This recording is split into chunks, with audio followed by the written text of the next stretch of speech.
Well, hello, everybody. Hello, and welcome, and back to the Magical Witchy World TV. I am Star Ravenhawk. And I am Rhonda Allen. Welcome back, everybody. Happy to be Yay. here this week. And now on with the show. On with the show.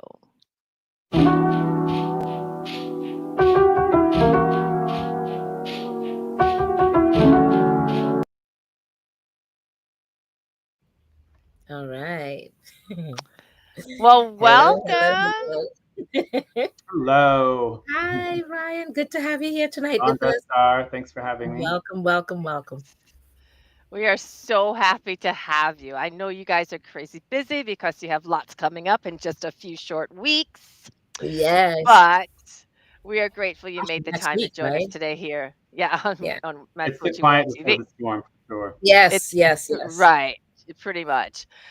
Well, as we like to do, we like to read through every guest's bio so that everyone can have your full story before we begin our conversation. So let me go through your bio first. Brian Cain is a witch and high priest of the Alexandrian tradition, devotee of traditional witchcraft since his early teens. He was first initiated in 1994. Today, he serves as the high priest of the New Orleans Coven and teaches within the Salem Coven, which he helped establish. He maintains strong ties to the magical roots of witchcraft in the United Kingdom and adheres to the teachings of Alex and Maxine Sanders. His focus lies in providing rigorous training in both priesthood and the magical arts. Brian is the author of two acclaimed books, Initiation into Witchcraft and The Religion of Witchcraft. Alongside, yes, Oh, fabulous, nice. There you fabulous. go. Yes. Okay. Alongside his husband, Christian Day, he co hosts Hex Fest, a weekend of witchery held every August in New Orleans. They also organize Festival of the Dead, a month long series of events in Salem, Massachusetts, featuring the Salem Psychic Fair and Witches Market and the official Salem Witches Halloween Ball. Their latest venture is WitchCon, the world's largest online witchcraft festival. Together, they own the witchcraft shops Hex and Omen, located in both Salem and New Orleans. Additionally, they are the founders and publishers of Warlock Press. So that's a mouthful. But what I would like to ask now is what is the best location for people to locate you? Because we'd like to include that and scroll that while we're Right now, having our chat probably the tonight. best place to contact me is on Facebook. I mean, Okay, I could ending up on Blue Sky or whatever, like everyone else here soon. I don't know. Yeah, I'm there already. perfect, I checked it perfect. out. I'm not sure yet, but right now, probably Facebook is the easiest place for most people to get in contact with me. So I Okay. was, Beautiful. yeah. Okay. Sounds Excellent. great. Well, Yeah. welcome and welcome. Yes. So what we've been doing is being kind of looking forward to this conversation with you. And one of the first things we kind of ask people is because people kind of go through kind of an arc of what they call themselves, not titles that you've been given, but rather what you deem yourself to be. So that arc of, what you started out as and what you are now. And if anything's changed, if you can kind of give us a little bit about that. Well, I think that if we were going to talk about labels, my three favorite labels are probably witch, priest, and occultist. Those Okay. would be my three main labels. Labels are just ways we express ourselves or ways in which people speak about us. And Right. as you know, in these magical communities, or sometimes lesser than magical communities, there's a myriad of labels, and we don't always all agree on them. But I definitely think for me, the journey has always been a magical one, Mhm. a transformative one, and being a beacon for magic and the priesthood of the great goddess is probably my primary vocation. And I don't think that's ever changed. Expressions, yes. You know, Mhm, mhm. um, I don't care if someone calls me a warlock. I'm married to one of the world's most famous warlocks. Is it a word I use myself? Not commonly, but I don't care if you call me a sorcerer. I don't care what you call me. There's very few things I object to. And when I do object, it's usually for a teachable moment. I like to tell Mhm, people mhm. in the right audience that I'm not a pagan. Right. because it starts a conversation. That's not to be confused with me being anti-pagan. No, I understand. I Uh, understand what it's all about, because a it lot of starts people a just don't. conversation. It enables you to have a conversation. So I think owning your labels and really knowing what you mean by them is the first most important task we should all have when using our vocabularies. Right. Important. Absolutely. Absolutely important. Yeah. So Words so the are main one, power. witch, priest, and occultist. Okay. Yeah. Good. Sounds good. Fabulous. So with that, you've kind of opened a door to like to step through a little bit further and ask, so what brought you to this world? What brought you to the world of witch? Well, I think the world of the witch is brought to all of us in our childhood. How Mm, we respond to it is different. Whether we admire the witch or we fear it, we're all exposed to it as an idea of fantasy at first, right? I think that my first real exposure was in my early teens because I had a friend whose mother was a Dionic witch. mhm, And although I had no interaction with her directly on the subject, she had books around the house. You know, mhm, um, she was trying to practice witchcraft and hide her lesbianism I don't want to date myself, in a time period where those things were not very welcomed. So, Right. Right. and she wouldn't have trusted me because she didn't know how my parents would respond. But I was Right. friends mm, with her son, and so we certainly read the books and we certainly dabbled and played with them. But she Right. had no connection to that at all. So later on, I started reading the subject myself, and it was Raymond Buckland's Complete Book of Witchcraft. When I read that when I was 15 years old, I've told the story many times. It was where I received the epiphany of the goddess. I'd already been interested in magic. yes. And Okay. I was approaching witchcraft at first as being magic. That's what Right. I, considered it to be, and I Hmm. wanted to, I don't know, wield power or whatever. Um, we are 15 at the time, so Yes. power Yes. sounds really, really nice. Yeah. But I remember in that book when he spoke about God being a woman, or Mm, God could be a woman, or God has been a woman, it resonated a deep truth within me, and that's what really started my path into the real realms of mm. witchcraft. Okay. That's awesome. That's That's- powerful. Yeah. Yeah. Yeah. It is. So okay, I'm gonna follow that up a little bit with another little question here. So, not from my point of view or anyone else's point of view, but from your point of view, what does it mean to be a witch? Well, I definitely think, it's really plugging myself shamelessly. This book, The Religion of Right Witchcraft, on. right? It is my second book, but I really talk a lot about a lot of things in it that I don't talk about in the first one. So they very, very much complement each other.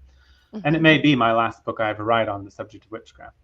I think that it's really important to realize that witchcraft has always historically had religiosity to it. So whether people thought we were worshiping Diana, which the church did record saying they believed that we Hmm. were a cult of Diana, to worshiping fairies or working with fairies, or Big Red himself, Hmm. whoever it was, whatever it was, there was a religiosity to it. And there's lots of ways you could describe it, but I definitely think that, a witch is somebody who is practicing a form of divine magic that, in my opinion, must directly be connected to the great goddess and some of the older gods of Europe.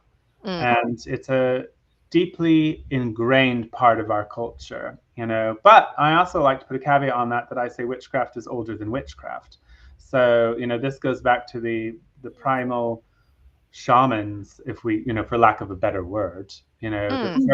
the first priesthoods to humanity, whether it was a solitary woman in a cave or a group of people in a grove. It was the first people to facilitate magic and God to human beings. Mm. But in a place where we were participating in that divine process, we practice, as we often say, theurgy. It's religious magic. Mhm. From my personal vantage point, witchcraft is an English word and a religious history that originally derives from those people. Um, But as I said, witchcraft is older than witchcraft because we Right. draw on Right. a lot of things that are much older than the British Empire.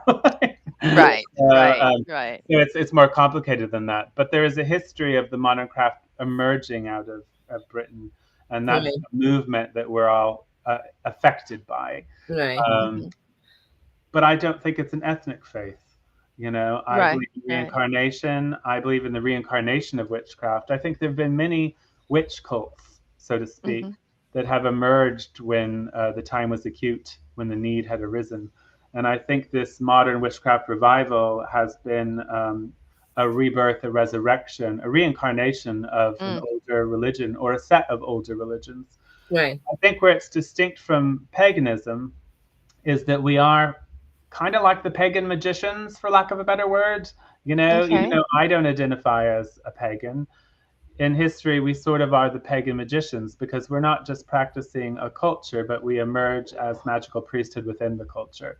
You Right. know, when Mm. I look at the priesthood of Isis, you know, Mhm. from ancient Egypt into Rome, you know, her priesthood, they were magical. You know, they Yeah. were who you went to for spells and healing, and that was an active part of their vocation. And at the very heart of witchcraft, that's what it is. But in this book, I sort of highlight the difference between what a witch is and what a witchcraft priest is. Right. What is the difference? Interesting. Okay, that's good. Uh, Yeah. what are you fully dedicating yourself to? So I think I was on a show recently and I said, if we were transported back in time right now, no matter what our opinions are, if the three of us were transported back in time and found this little old man brewing up herbs in I don't know, medieval England or whatever, and Mhm. with weird insignias, and he told us he was a witch and we'd come back in time, I don't think we would question Right. it. We would know what we were looking at. Right. What that meant. I think it's meant different things. You know, it does exist on a spectrum and it always has Yeah. existed on a spectrum. And I think that that continues today. But I do think witchcraft is a religion. I Mhm. don't think it was anciently called witchcraft as a religion, but it is, Right. you know, and it's always had a religiosity to it. And I think when you separate magic from religion, you're sort of missing where magic comes from. Okay. Hmm.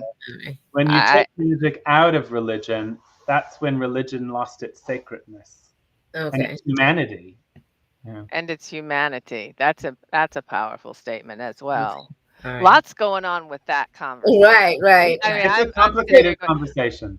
Right. I have several different questions, but I know we have to we have to stick to a little. We have a kind of a timeline here, but lots of what you just said brings me to the question I would like to ask, which is now bringing it back home to personal practice. So, individual personal practice, which is really asking the question,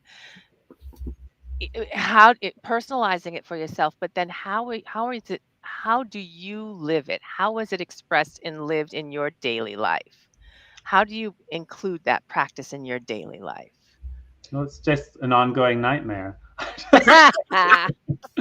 um, it's every facet of my life, Yeah. you know, is, I mean, yes, I have an elements that, you know, I just want my cup of coffee and, you know, to get on and do that where I'm not feeling very magical in that moment. But Right. in every day of my life, somehow witchcraft comes into it, or Mhm, somebody's mhm. talking to me about it, or somebody's mentioning it. So you know, it's all encompassing. And I think even if I was not a priest, I'd still be like that probably. Mhm, mhm, The priesthood just keeps me a bit busy because I do a lot of teaching and training and counseling, even other covens. In mhm. fact, that's going to be my class at WitchCon is going to be about magical groups and covens and talking about Excellent. Okay. methods of operation or ideas for success or when to avoid it altogether. Right. So I think very much, you know, it's my vocation, it's my calling, it's the top priority in my life. Mhm. That's Uh, so interesting too, because I was just going to ask you, like, what's very important to you, and you kind of went right there with it already. you know, it was, you know, I think when you find your vocation, when you find your calling, you know, Yes. you just immerse yourself into it and you love it and it sort of takes you over. You Right. know, I think I belong to the craft as much as the craft belongs to me. Mhm. So I can't really tell where one ends and one begins sometimes. But as far as your own personal joy, I think if you're doing Mhm. anything that doesn't give you that, then you're Mhm. probably on the wrong path. So I don't really tend to have to look very hard for it, because even when I'm feeling the most human, the Yeah. most mundane, when I want to stamp my feet and I just don't feel like doing it, because it happens to all of us. When Yes. I move into the magic circle, I remember, and I'm Yeah. glad. It's Yeah. kind of like that workout. You might not have felt like it that day, but at the end, you're like, oh, I did it. I'm really glad. And Yes. you're Uh, happy for it. And you're Yeah. happy I Yeah. for it. find the You're subject on to Yeah. a be high. extremely fascinating, and I think the most important thing that witchcraft has to offer the world right now is that we are the only priesthood in Western civilization to the great goddess. We Mhm. were the heralds to bring her back into Western civilization after thousands of years of exile. And Right. we continue to be that beacon today. There's no one else doing it. Mhm. It's this movement. And so I think that's vitally important. Magic is Yes. important too, but lots of Yeah. traditions and peoples and practices have magic. Yeah. Yes. Awesome. That Awesome. is true. And that Yeah. is very true. Speaking about lots of people and practices, tell us a bit about your work within community. You all have so many projects and events that you host, which clearly is about community and bringing people together. Tell us a bit more about how what's the importance of community in your work, what you'd like to do with community. Tell us a bit more about that. Well, to be honest with you, I don't think I am very good at the community thing. I think I'm kind of the Mm, anti-hero in that regards. It would shock most people, maybe not Star, that Christians probably way more community oriented than I am, in that sense. And yes, there's a mm, business element to it too. We both mhm, um, we both agree with the necessity of socializing our religion and our beliefs, for mhm, safety mhm. reasons, for public Yes, education. um, we see that as vitally important. And of course, we absolutely love meeting authentic magical people. yes, But when you get into community, you get the good, the bad, and the ugly. And yes. so I don't really consider myself a member of any community. Mm, I don't even consider myself to be a member of the Alexandrian community. I'm a member of an Alexandrian coven, and I work with other Alexandrians and Alexandrian covens. But mhm. I don't really think I have a lifeline to community. I do have a lifeline to the human race, Yeah. Okay. um, Yeah. and I have a lifeline to the voice that we have for the human race. Mhm, Right. Whether mhm. that's magic or the divine feminine or human rights, kindness, healing, a little bit more love. Yeah. But I don't tend to tarry long with the dead. Okay. That just came out. I definitely feel like Christian is forces me to be more interactive than I really am, Okay. in reality, because I'm so busy in sort of the cloistered environment Mm, that I mhm. don't really have a lot of time outside of that, because I Right. spend days in every week training initiates in secret practice, private practice, Right. so that they can go on and teach themselves. I'm training the trainers, Right. so to speak, Right. Right. um, and have helped set up covens and have supported other covens. When it comes to community, you just don't really see me on Facebook groups. You don't see me interacting Mm. with these sorts of things. Star is the only one who runs festivals I will go to. I don't go to any magical festivals Right. aside from ours. I've gone to hers because I trust Right. her, in that environment, to not allow us to be mulled over, basically. Right. Right. Because I don't think there is an overall community, but I'm also going to say I'm not good at that. It's not Uh, really my You forte. You know, know, it's funny because I'll tell you, I think that you don't realize it, but you've mentioned so many things of where you're teaching, you're training, the yeah, trainings, all of that is community. So you're exactly. doing That's it what I without, was gonna say. yeah, you're doing it Still without doing it. realizing that you're doing community, just Yeah. doing a different way than other people are doing community. You know what I mean? Right. But you're Yeah. doing it. You're relating to people, and yes, you do it differently than Christian, but you're doing it in your way and your fashion of how it's done. And all of you bringing so many people together and teaching so many people different things. That's a huge community right there. I Yeah. like Whether to you bring my realize it or haters together so that they can join forces. not. What? Say again? I said I like to bring my haters together so that they can join forces. Wow. But yeah, I was thinking exactly what Star was Yeah, because saying. you Even said with so the many things about community without realizing. I'm like, wait a minute, exactly. that sounds like community to me. And I even just the don't think books that it's you something I published. actively am concentrating on as far Right, as in the right, broader audience. right. Mhm. I think, I've yeah, been doing interviews lately because I'm like trying to pretend I'm promoting my book. Well, Yeah. but the fact that you've written and published books, and that and again, I'm not just trying to pass compliments. I'm seeing Oh, your I love faces on compliments. this, but just to say that those works are adding to community. I'm a Scorpio sun and moon. I like being in the dark, in the water, just down low. I don't want, so I get the notion of not wanting to be out there in that, hey, let's draw all the people together. But you're still doing that work, yeah, as Star said, in your own way, which is Well, I which do is believe important. in raising goddess yeah, Yeah. consciousness yeah, on this planet. I believe in raising goddess consciousness. I think that's very right. important because it is a very powerful and potent force. However, it is very weak on this Okay, planet. Yes. It is still very Yes. frail. There is no more persecuted uh, human being on this planet than woman. yeah, yeah, It simply is the truth. And we forget, well, I may forget more easily than you, but in the West or in America, it seems like we've worked really hard to get equal rights.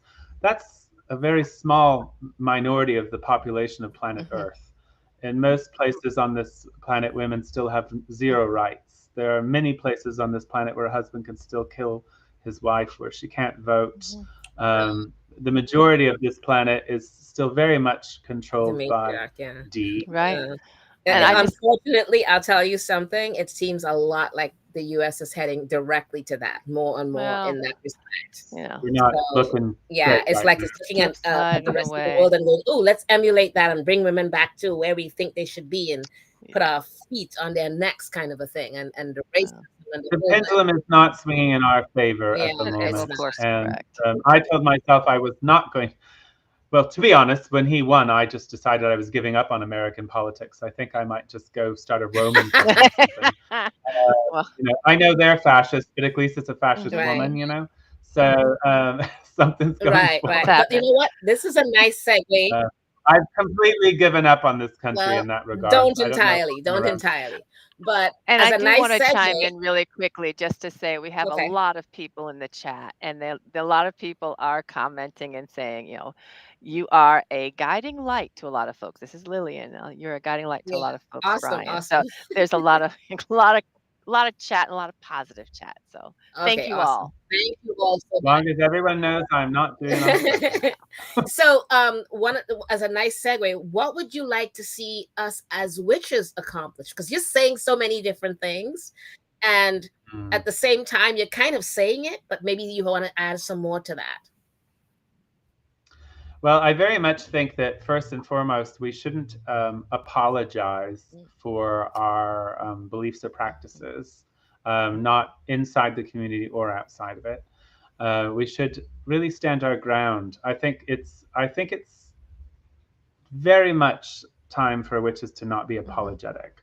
I think it's important that we require the divine feminine and in acknowledging each other. And if there's an absence of that, then we should have really big question Yeah. marks. Because if you're just worshiping the devil, for instance, I mean, there's just so much to say Right. about that and what it means and how far removed it is from the Right. craft. We can be open-minded, we can allow people to have their beliefs. But I think, for me, first and foremost, I've never been very apologetic anyway, but I think you can be polite and respectful and still say, no, witches don't sacrifice animals. Yeah. Right. I think you can Yeah. say that. I think you can say witches do have a goddess. Yeah. We have a god too. Yeah. But in our public work, we don't need to speak about him as Right. much, you know, because he's more reclusive than I am, Yeah. frankly. Yeah. Absolutely. And you know, He only likes witches and right. And you're animals. absolutely right. We as witches should be speaking up and be doing so unapologetically, because Yeah.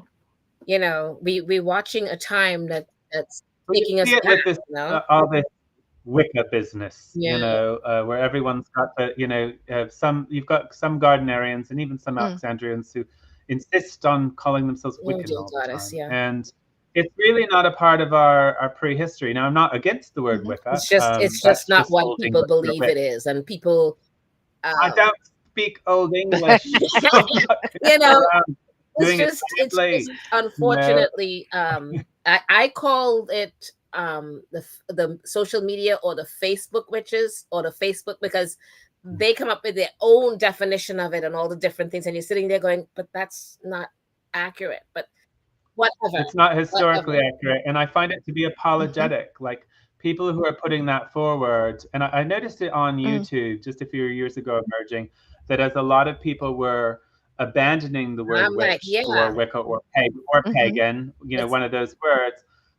The narrative of witchcraft on YouTube right now, if you search for witchcraft, a lot of times you'll get Christian yeah, propaganda. Interesting. yeah. You know, No, you because do. You they're do get a lot generating of the it. word more than Yeah, we Mm. are.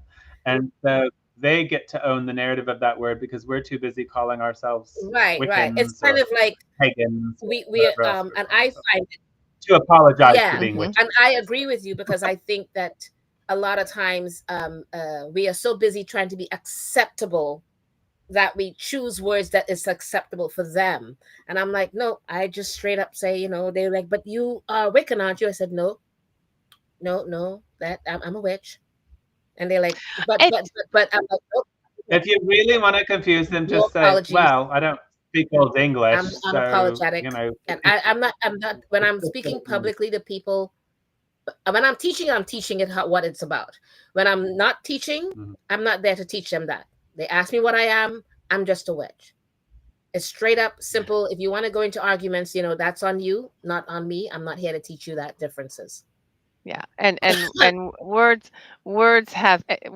will change their meaning or intention over time, and this is all it's all living. But I have It's something all to say about dynamic. that, and actually, I'm going to give Christian the credit for this, and I saw it happening.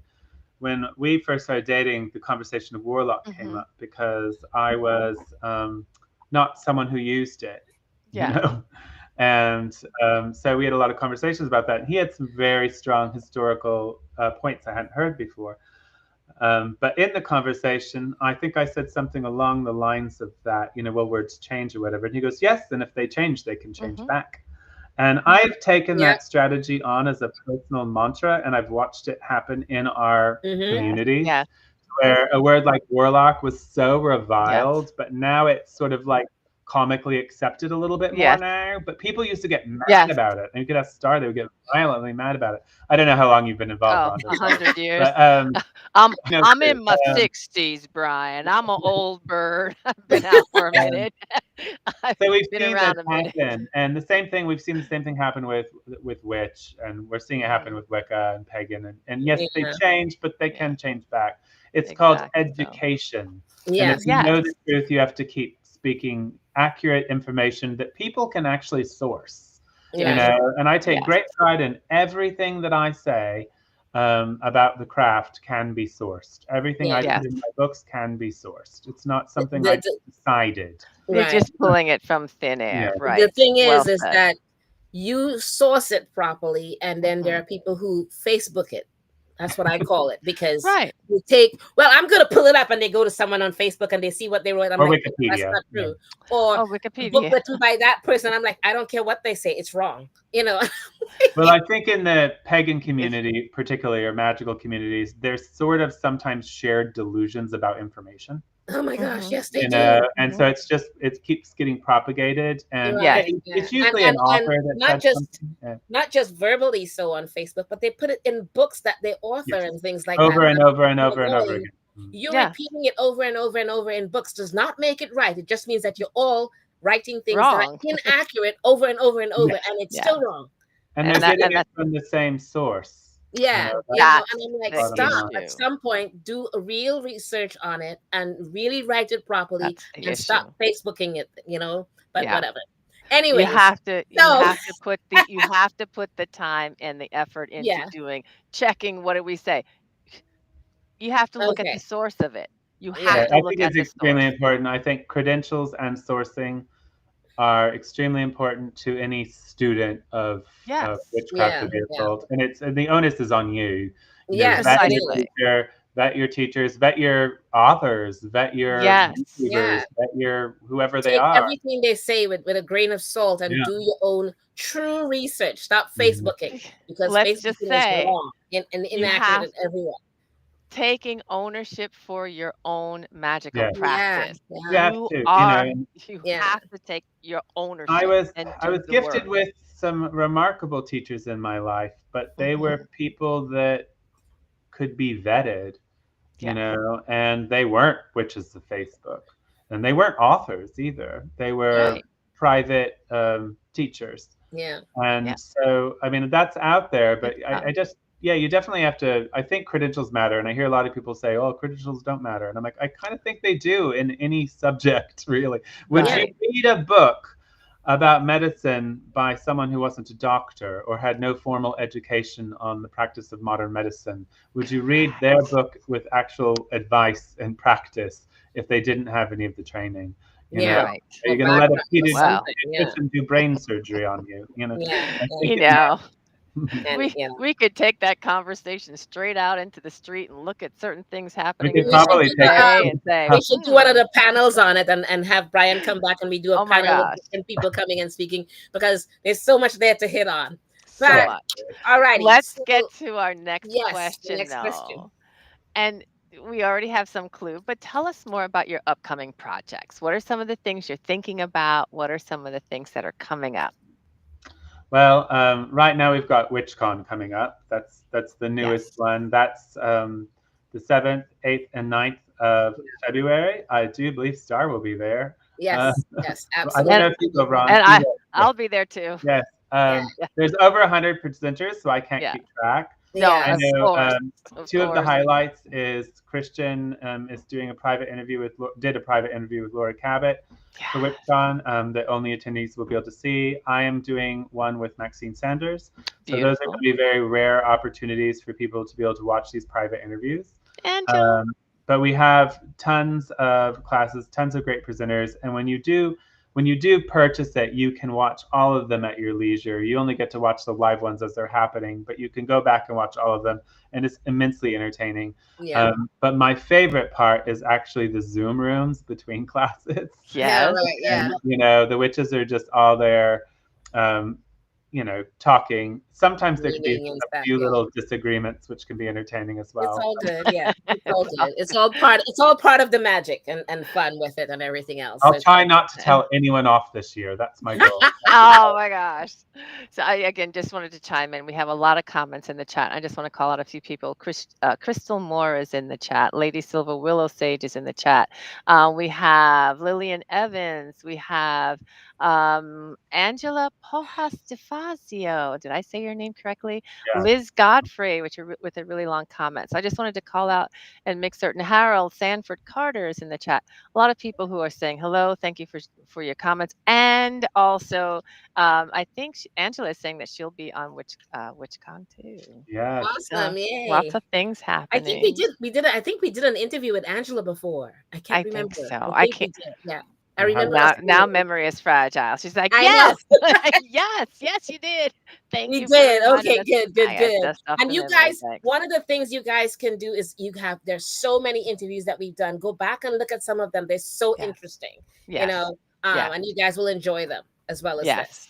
yes. So that's great. I And think what this is my third time on your show. I think so. Yeah. no, you never came on. Wait a minute. Did you do the panel?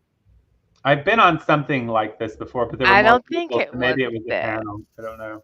I I think don't. he may Maybe I it was think a well, he was panel. on the panel. He was on the Well, I panel. also used to do the old goddess show that you used to do. Oh, that was that. Yes, Yeah. that's Yeah, with yeah, it yeah. with our other sister Rhonda. Yeah. Awesome, awesome. Okay. So you've got WitchCon coming up. I'm trying to think of what other events that you have coming up. Well, I mean, this year we're really looking at, we're doing a remodel in Salem as we speak on a big brand new hex. So we're very interested in that. And then we've got WitchCon, which is the focus right now because it's Right. Yes. obviously we've got Hexfest coming up in August again. We're not putting on we're not announcing any new events quite yet. Okay. Okay. You know, I've decided I want to become Italian and move to Rome, but I don't know if that counts. I as an understand event. that feeling. I understand. I Actually, used my to, son is in Taiwan right now. He left last night. and I used to live in Wear a Italy. toga and eat pasta. That Yeah. sounds I fun. used to live in Italy. I lived there for 7 years. Italy Great place is to visit, amazing. though. Italy Great is place to amazing. I visit. loved it when I was there. Yeah. Okay, so you guys heard all the wonderful events that Brian mentioned. Don't forget to check out the websites, hexfest.com, witchcon.com. Buy the tickets. They still have lots of tickets to be sold. And come and hear all of us with our great workshops. I'm doing revocation magic, a ritual that you guys are going to actually do a ritual on it. So bring yourselves and let's get going on some stuff. It's kind of like revoking past curses and all of that coming through your lifetime. So it helps people a lot right away. Almost Fabulous. Like and Rhonda, what are you doing? I am doing a class on spiritual alchemy. We're going from, we're using the tarot. So we're using the tarot and looking at spiritual alchemy. So that will be the journey from charioteer to magical alchemist. Okay, there you go. So. And just so that you guys know, it was a little bit of a mistake with the name. It is revocation of past life ritual. That's why it's called. That's a tongue tire. Yeah, exactly. So it's but it covers a lot, and it's the reason why people, whenever they leave that class, they always say like right away they feel a difference with them.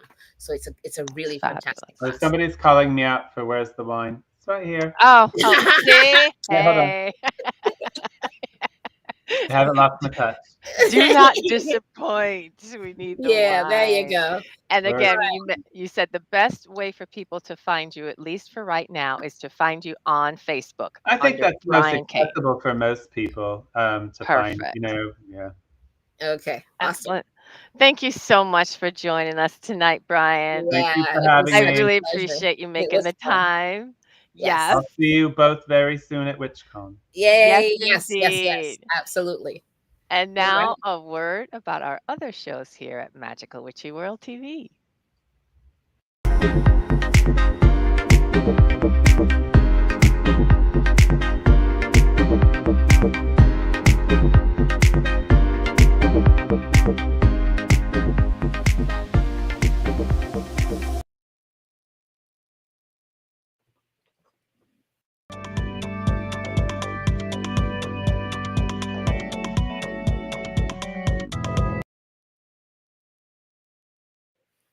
All right. So last week we began the horoscope for 2025 that we went through for every all the different signs. And I think what we did, we stopped at Leo. We went from Aries to Leo last week. Yes. So let's see how many we could get done tonight with you guys and not go past the time that we want allotted for ourselves. So I'm going to begin with Virgo. So Virgo, your 2025 horoscope says that your relationships are evolving and so are you. The South Node is entering Virgo, and this year could be an extremely pivotal time in your life, especially for your relationships. However, your Virgo horoscope for 2025 shows that you may have to sacrifice some of your pride in order to compromise with someone you care about. And the year for you began kind of slow a bit because Mars retrograde began re-entering Cancer in your 11th house of community and aspirations on January 6th. And then until Mars, when Mars was retrograding, and that would be ending on February 23rd. At best, you may feel disconnected from your social circle, and at worst, you may run into conflict with your wider network. However, a big change really begins to unfold for you on had unfolded for you on January 11th, when the North Node of Destiny entered Pisces, evoking fated relationships and developing like a domino effect for you. And also at this time, the south node of karma will also enter Virgo, encouraging you to let go of the parts of yourself that are no longer serving you or allowing you to grow up or grow further in yourself. Remember, your relationships are a reflection of you. And spring could take your relationships to even deeper and more provocative places as love planet Venus stations retrograde in Aries in your intimate eighth house on March 1st, soon to be followed by Mercury, your ruling planet, on March 15th. This could bring some unsettling information to the surface, but the exchange of energy with someone from your past could prove incredibly healing for you. It's things that you needed to take care of.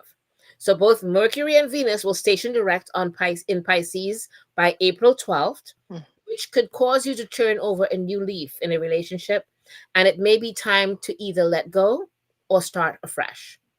And once Saturn in Pisces joins forces with the North Node on April 21st, you can even make a permanent surrounding your love life or significant other. Okay, something permanent might happen there. A succession of game changing planetary ingresses begin to unfold on March 30th.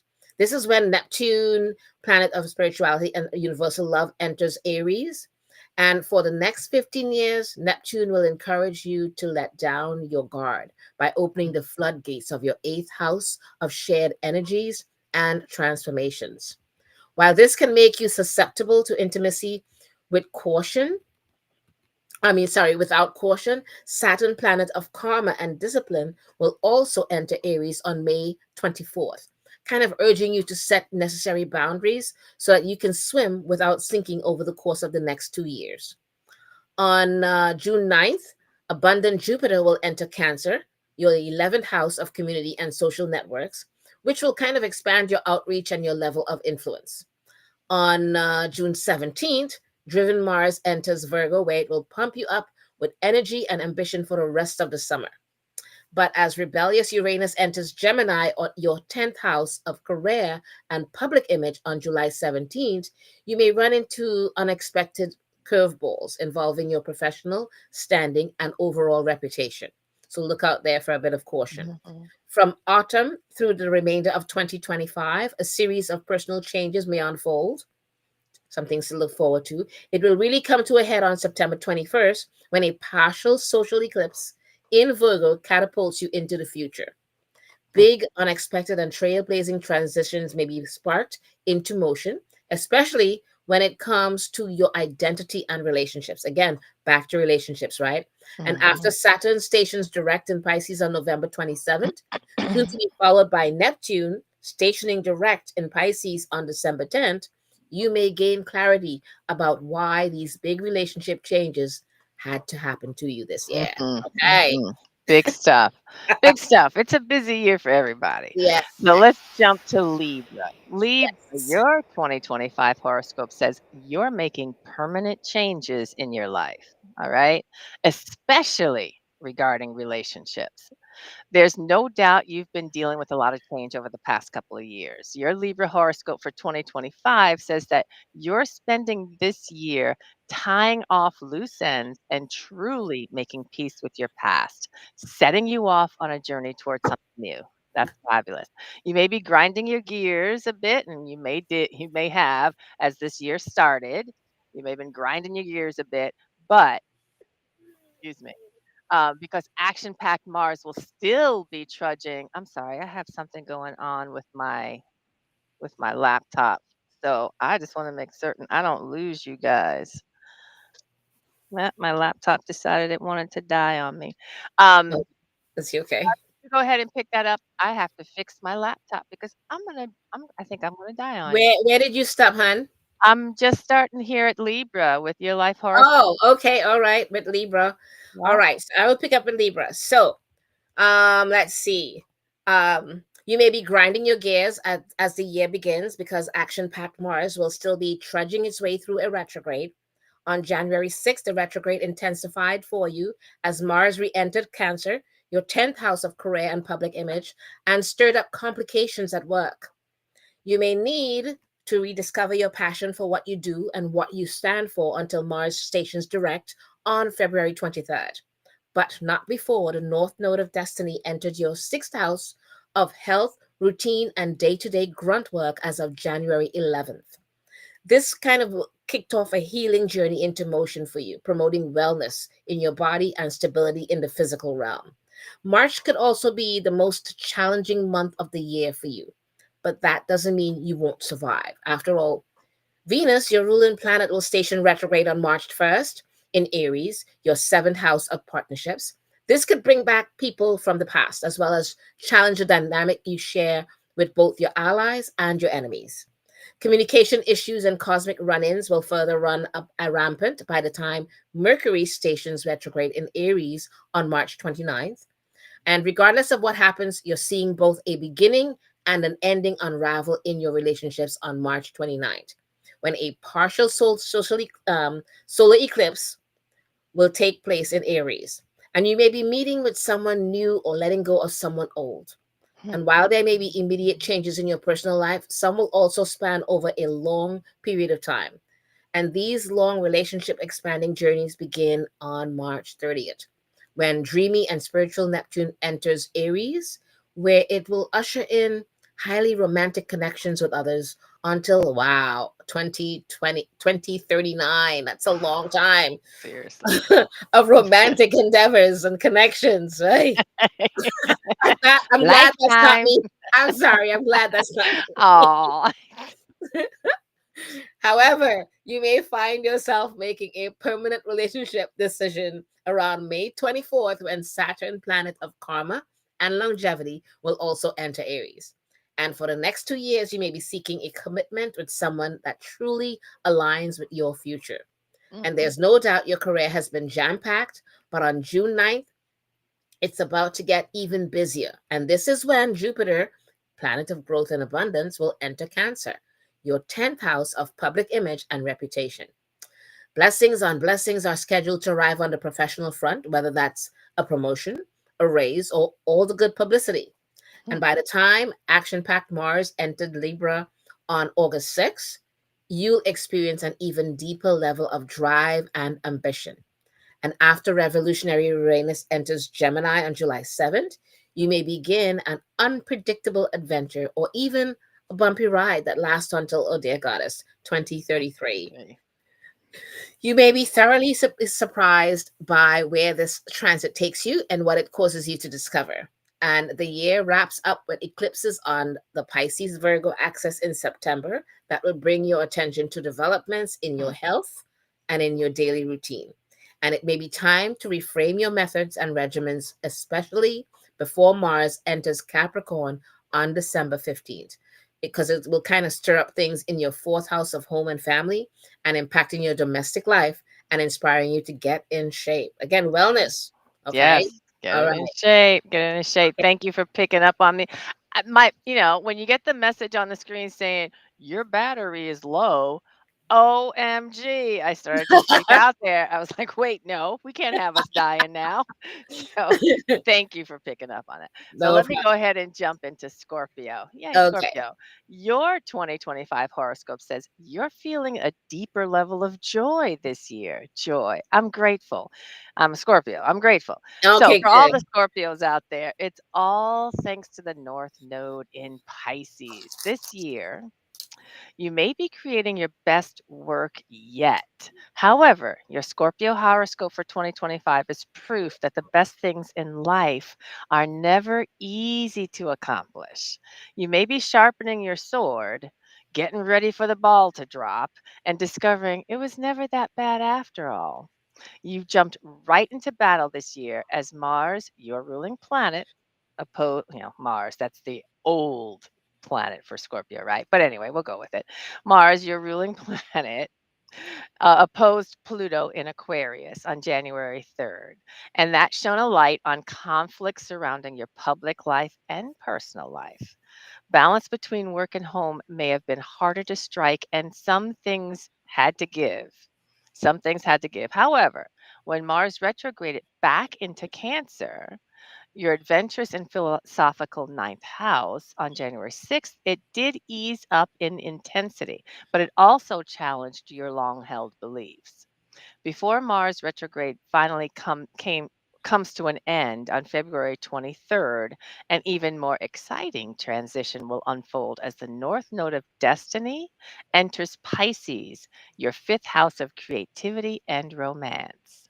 This will encourage you to express yourself and create something that holds immense meaning in your life throughout 2025, so throughout the entire year. But it'll also ask you to rock out and have a good time. I'm down with that. No problem. It's okay to be a little selfish this year. All right. However, work might be piling up on you as you slide into spring. Love planet Venus will station retrograde in Aries, your sixth house of career and ambition, on March 1st, which could reduce your passion for productivity to a simmer. It could even bring up insecurities you feel at work, especially after Mercury also begins its retrograde in Aries on March 15th. However, both Mercury and Venus will station direct to your artistic fifth house on April 12th, showing you that sometimes it's okay to take a break from the drudgery and do something purely for the fun of it. Major changes in the cosmos are beginning to unfold this year, impacting the collective and you as an individual. It all begins with dreamy Neptune entering Aries on March 30th, which will develop your intuition and your desire to be of service to others until 2039. Long term plans. Yeah. On May 24th, Stoic Saturn will also enter Aries, forcing you to get serious and grounded in your routine over the course of the next 2 years. It will also make your health and well being a main focus. Again, as you were saying, Star, health, taking care of self. Mm. However, as lucky Jupiter enters Cancer, your experimental ninth house, on June 9th, you may find yourself gaining tons of new experiences and taking opportunities to travel and explore. Once revolutionary Uranus enters Gemini, your secretive eighth house, you may experience unexpected transformations, losses, and intimate exchanges. All of it will deepen your resilience until Uranus enters Cancer in 2033. Your relationships may experience a few surprise shifts after Uranus makes a temporary return to your seventh house of partnerships as it retrogrades back into Taurus on November 7th. And after Mercury retrogrades back into Scorpio on November 18th, your run ins with exes, old friends, and even outdated versions of yourself could tinge the ending of this year with both clarity and confusion. All All right, right. Scorpio, lots going on. All right. You want to take I'll Sagittarius or you do want me Sag. to I'll do? do it. Okay. I'll do it. Sagittarius, your 2025 horoscope says you're probably falling in love this year. All right, Sagittarius. You heard that right. You're a known traveler, Sagittarius, but this year you may be more focused on getting back to where you really belong. Your Sagittarius horoscope for 2025 says you'll be planting roots where you stand, but also creating space for new relationships and investments. So, as the year began, you may have been dealing with power struggles and emotional tensions. Red hot Mars, planet of action and combat, retrograded on January 6th and re-entered Cancer, your eighth house of shared energies. That could have revealed where you were wasting your energy on something or someone who was taking more than they were giving. All right. Mm. However, after that North Node of Destiny entered Pisces, your fourth house of family and home on January 11th, you felt more like pulling back and reinvesting your energy into yourself and your sacred space. All right. I'll say that. Bravo on that. If setting boundaries led to conflict, you may find that unexpected allies will emerge after Jupiter retrograde comes to an end on February 4th, stationing direct in your partnership sector.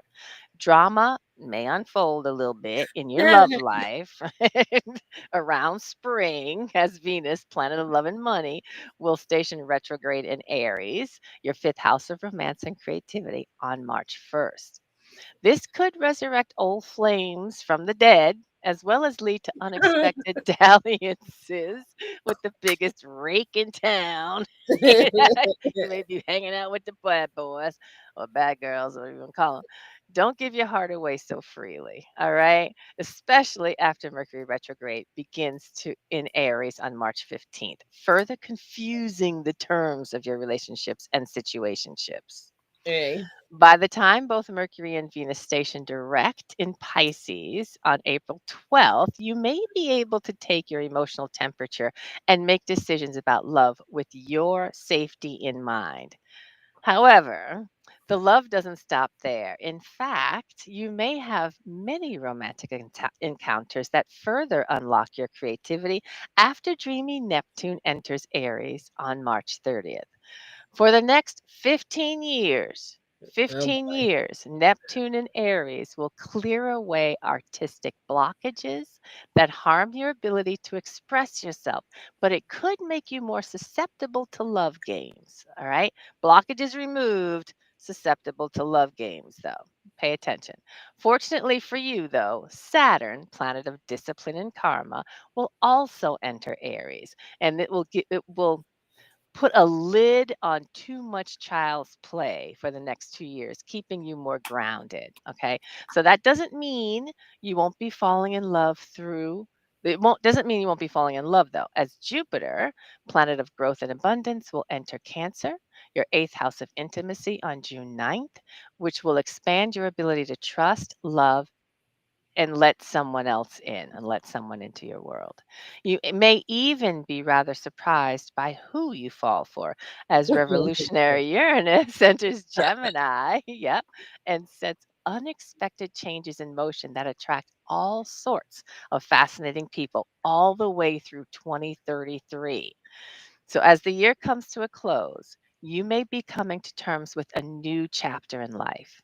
On September 7th, a total lunar eclipse in Pisces will shake up your dynamics at home and as well as with family. Okay, it could even send you into a new living situation. However, once Mercury stations retrograde in Sagittarius on November 9th, you may find that a few things are still in flux. Once Mercury retrogrades back into Scorpio, your spiritual 12th house, you may feel like taking a back seat throughout the remainder of 2025, reconnecting with your quietest self. So All that's right. it for Sag. Okay. So, Capricorn, your 2025 horoscope says that you're building a new home this year. And that could mean many things, okay? Saturn is entering Aries, and you're about to have a year filled with new beginnings. And your Capricorn horoscope for 2025 shows that you're making new friends and expanding your love for others. However, a overgrowth of conversations and ideas could leave you feeling scatterbrained a bit if you're not careful. And the year began on a kind of a dramatic note for you, especially for your relationships. Again, with relationships, right? Mm-hmm, Again, mm-hmm. because that's Venus on all of that's going on there. Yes. So passionate and combative Mars will still be retrograde, but on January 6th, it kicked up in intensity as it re-entered Cancer, placing pressure on your seventh house of partnerships. And the retrograde could reveal that some allies were just enemies dressed in sheep's clothing. Mm, Sorry.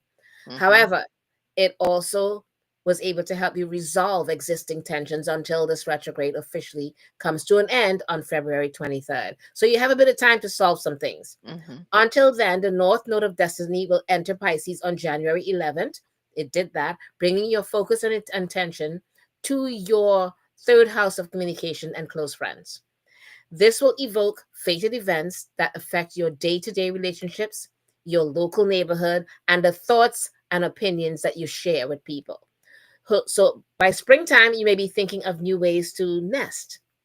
Mm, Venus, planet of love and pleasure, will station retrograde in Aries, your fourth house of home and family, on March 1st, which could take away some of the comfort and effortlessness of your living space. And you may also feel pulled back to your roots, especially once Mercury stations retrograde in Aries on March 15th, because it's going to kind of cause some unresolved tensions to resurface in your personal life.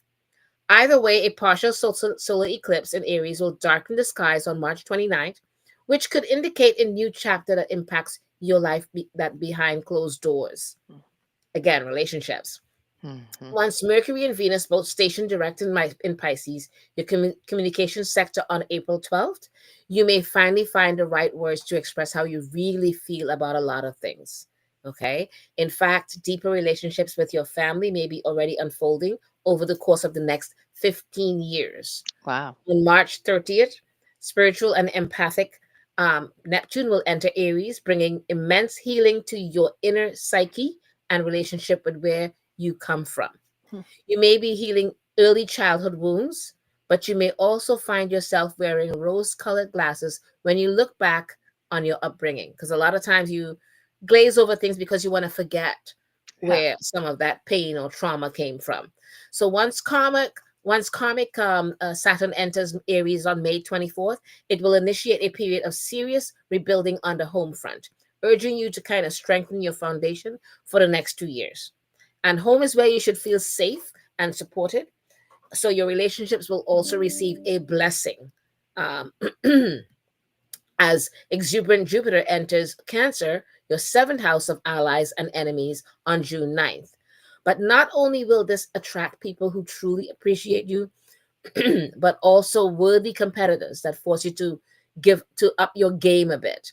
Hmm. And unexpected shifts in your own health and daily routine may arise once erratic Uranus enters Gemini on July 7th, sending friction to your sixth house of lifestyle and service. And luckily, it will also help you to discover a new way of getting the job done. Your ruling planet Saturn stations retrograde at the first degree of Aries on July 13th, and Hmm. that will help alleviate some of the pressure and allow you to process some of the lessons that you're learning this year. However, once Saturn stations direct on November 27th, soon to be followed by Neptune stationing direct on December 10th, you may open yourself up to even more possibilities in 2026. After all, these planets will station direct in your idea driven third house, getting your mental gears going. Right on. There. Okay. So, do we continue or do we jump to our Yeah. tarot What is it time? we have is what Aries and not Um, Aries, Aquarius and Aquarius. Pisces. We have Aquarius Aquarius and and then Pisces. I Pisces. think that's we can Yeah. just get it done. Yeah. Okay, let's go ahead and do it then.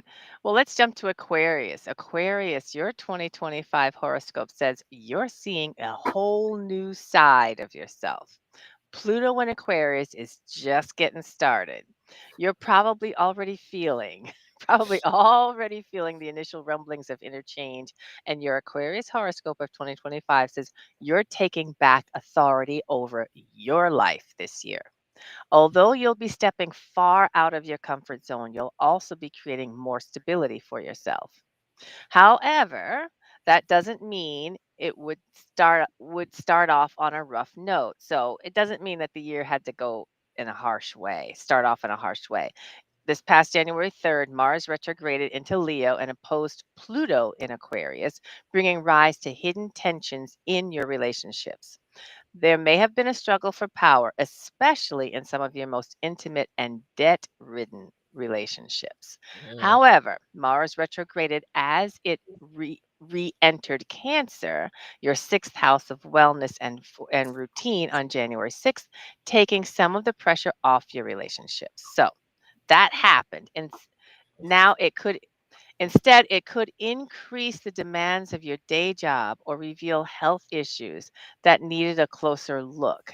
Mars retrograde will come to an end on February 23rd, but not before the north node of destiny enters Pisces, your second house of money and self-esteem, and that just happened on January 11th. That this will guide you toward obtaining the finances and personal luxuries that you deserve, encouraging you to let go of situations that drain your energy and drain your resources. By springtime, you may be dealing with communication mishaps and an emotional overload. All right, so let's get prepared for this. On March 1st, pleasure seeking Venus will station retrograde in Aries, your third house of daily interactions and ramblings, which could lead to unpleasant conversations that could have gone more smoothly, as well as conflict with neighbors, friends, and even siblings. These misunderstandings will only be more emphasized after Mercury retrograde begins on March 25th. Once Mercury and Venus both station direct in Pisces, your practical second house, on April 12th, you'll be able to put plans in place that repair what may have been missed. Okay? So prepare for some complications communication wise in spring, but then you can see by April 12th, you'll have an opportunity to repair some of that. A quick succession of major planetary ingresses kicks into motion on May 30th with Neptune, planet of dreams and spirituality, entering Aries. Until 2039, Neptune will send magic to your third house of communication, encouraging softer interactions and a mystical way with words. Just be careful not to promise more than you can deliver or believe the first thing you hear, especially after Mhm. karmic Saturn enters Aries on May 24th. For the next 2 years, Saturn will force you to have integrity with your words and ideas, particularly as they pertain to your community.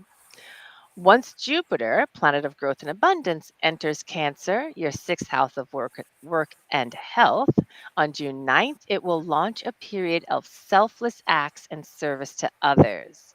It will also encourage you to prioritize self care along the way. A series of unexpected romances and creative breakthroughs may be initiated on November 7th when revolutionary Uranus enters Gemini, your colorful and playful fifth house. For the next 7 years, Uranus and Gemini will show you a whole new way of loving, feeling, and expressing. However, Uranus will temporarily dip back into Taurus on November 7th, which could lead to unexpected shakeups in your family and living space for the remainder of the year.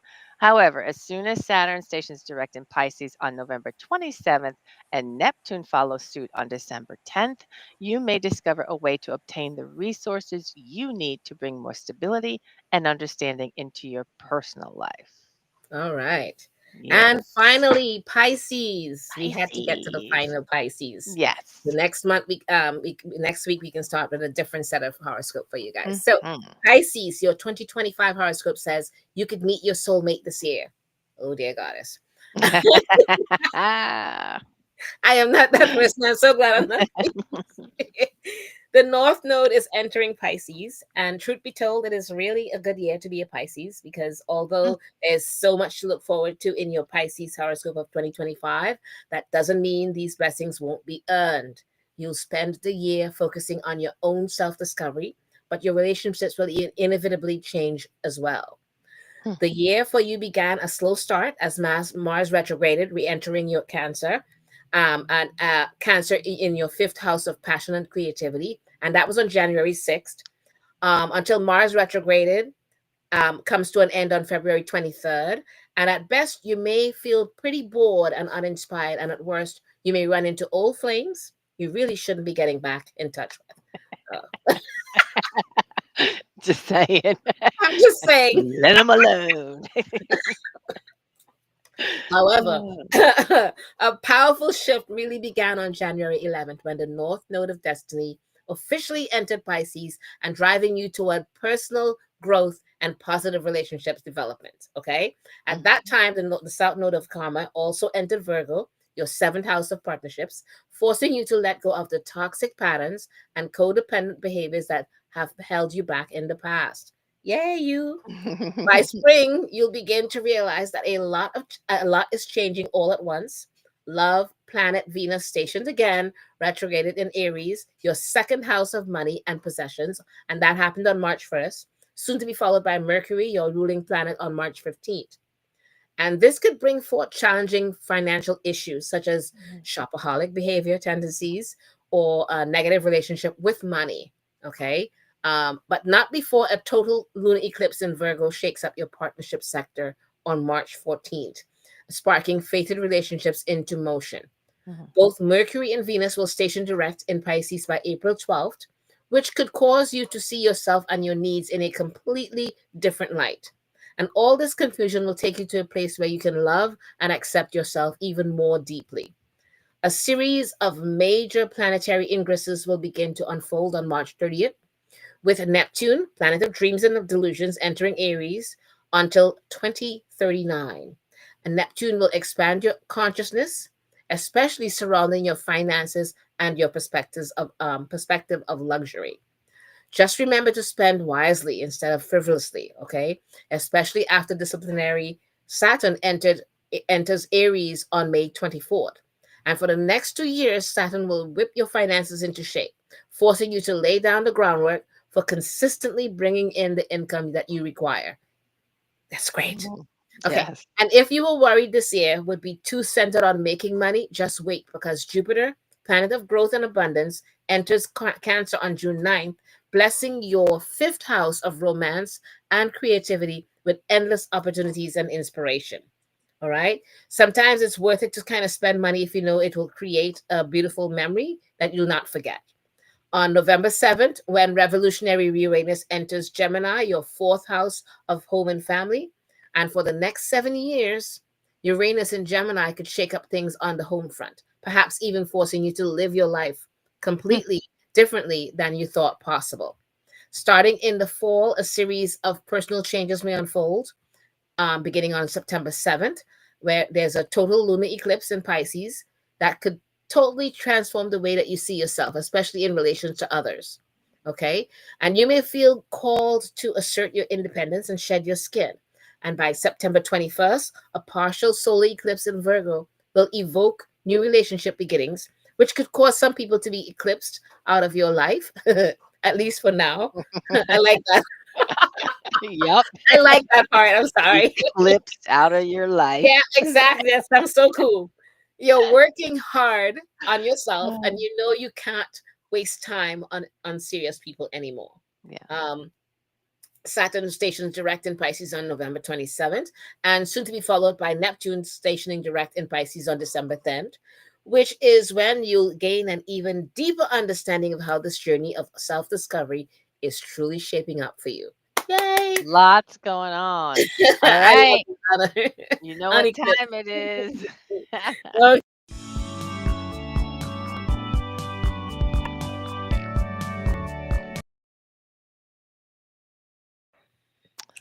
All right. So, with all So this, what are we pulling today, hon? with all this talk about relationships and all this, I I just thought we know. I'm should like, just do it. I, Let's you do a know me quick and check. relationships. But it could be all kinds of relationships, uh, friendships, no, relationships. Venus is there, Oh, and Venus is more like this whole soulmate and like, please. oh, It's like the it's not. relationships can be of all types. They Yeah, don't have yeah, to just be romance. So let's just check in. Let's just do a yeah. check in. Okay, What do we need to look at when it comes to relationships? And okay, I'm using that broad spectrum for okay. relationships. All right, let's do that. Okay. Come on, card. You know me by now. No soulmate crap for me. We're just gonna see what we need to know. Okay. What did you get? Oh wow, I'm gonna do mine first. Oh, look at me. King What you of got? Cups. King of Cups, y'all. King of Cups? Oh dear God. Yes. Okay, So go ahead. relationships, when it just comes to relationship, I like the the King of Cups. King of Cups, I know a lot of people see the King of Cups as the so-called weak king because it's all emotion, it's all heart, it's all this. But what I love about this king is that look, that stone throne of his floating out there in that ripply tide-filled water, whatever, turbulent, whatever you want to call it. That throne is solid.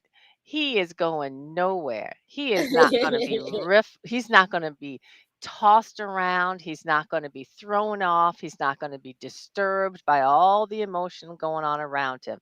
Steady, still. So this aspect of me, my external expression, how I deal with emotion and my relationships is the steady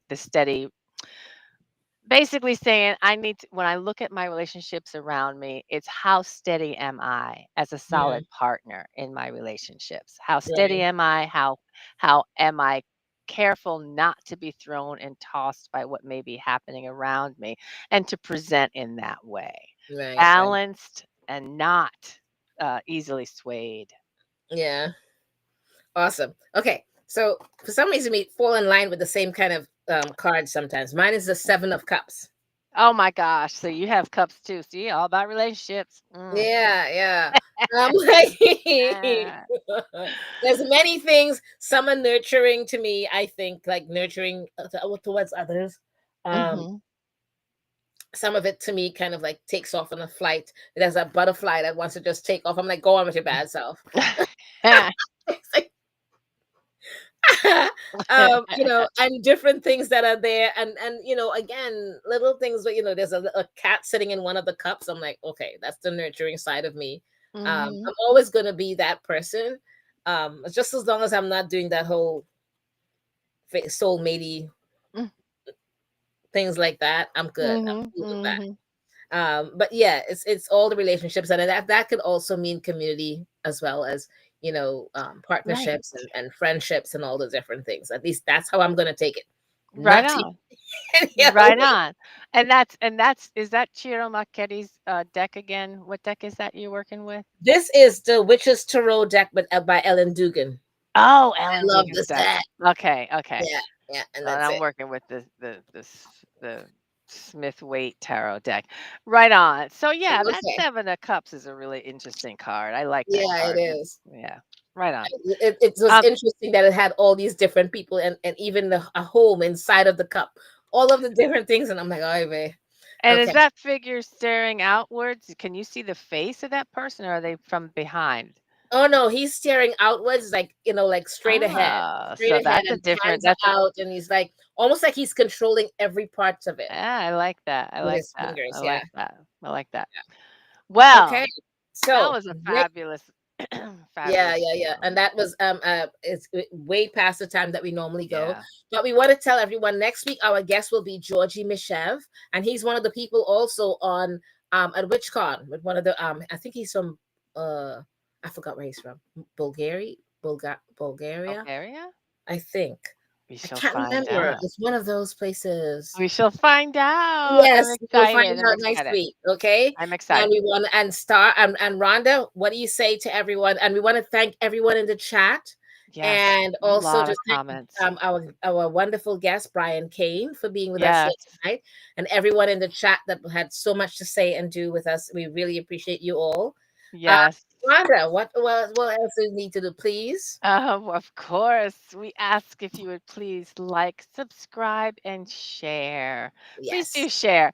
And if you have, again, recommendations for guests for our show, please do let us know. You can find us on our YouTube page and or Facebook, and just drop a comment there or DM either Star or myself. That would be great. yes, Thank you absolutely. so All right, take much. care, and we'll see you guys next week. We'll Take see care. you next week.